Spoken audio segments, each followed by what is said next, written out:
There are some Muslims who say, of course I don't want to go to Jahannam forever, but I don't know, one weekend, maybe we can do that much haram. They said a few days, we can handle it. I mean, come on. After that, it's like Jannah, man. It's okay. So then you party here, you pay one weekend price, and then you go back to Jannah. What's the big deal? Allah says, those are not Ibadur Rahman.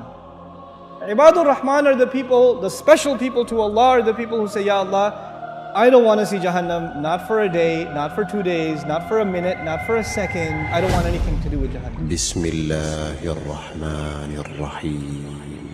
إذا ألقوا فيها سمعوا لها شهيقا وهي تفور تكاد تميز من الغيظ كلما ألقي فيها فوج سألهم خزنتها ألم يأتكم نذير قالوا بلى قد جاءنا نذير فكذبنا وقلنا ما نزل الله من شيء إن أنتم إلا في ضلال كبير وقالوا لو كنا نسمع أو نعقل ما كنا في أصحاب السعير فاعترفوا بذنبهم فسحقا لأصحاب السعير.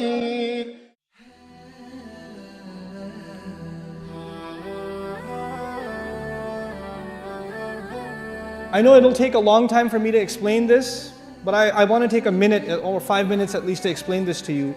There is an ayah in Surah Al-Anbiya. There's one ayah in Surah Al-Anbiya that describes the least punishment in Jahannam. Jahannam is described in so many places in the Quran, but the least, I mean the easy punishment of Jahannam is described in Surah Al-Anbiya. How easy is it? The person described has not tasted the fire. They have only tasted a breeze. You know when you have a fire, it has a hot wind? The hot wind is called lafha with a lam. But the ayah doesn't use lafha. It says, وَلَئِن مَسَّتْهُمْ نَفْحَ with a noon. With a noon, it actually means a cool breeze, not a hot breeze.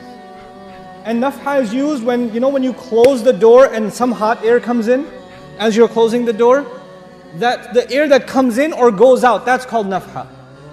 Allah says those people will taste a nafha, air. Not even inside Jahannam, where? Outside. They haven't even gone in yet. And they didn't taste fire, they didn't taste lava, they didn't eat anything. They're just exposed to air. And it touched them barely. Massatum, it barely touched them. Split second it will touch you. That's it. And it won't even be the full-fledged air, it will be very little bit of air.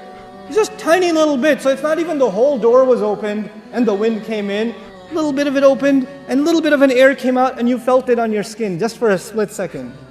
And then this is the only torture this person received. There is nothing else yet. And they're not even in hell yet. They're still outside.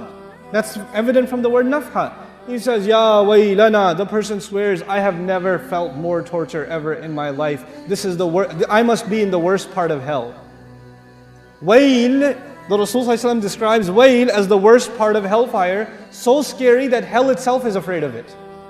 Jahannam is afraid of wayl. And this guy says, I must be in wayl. Ya waylana. He's not even inside yet. The Muslim understands, the believer, the student of Quran understands, إِنَّهَا سَاءَتْ مُسْتَقَرًّا وَمُقَامًا. I cannot be there for a little while and a long time, I know. I should not have the mentality of Bani Israel who said, لَن تَمَسَّنَا النَّارِ إِلَّا أَيَّامًا مَعْدُودَاتٍ. Just a few days, we can handle it. You know, I've had long, hard, hot road trips outside with no air conditioning. I'm tough. No. إِنَّهَا سَاءَتْ مُسْتَقَرًّا وَمُقَامًا. This is a category by itself. These people are special to Allah. The only thing they ask Allah is, Ya Allah, I don't want Jahannam. I don't want Jahannam. Never, at all.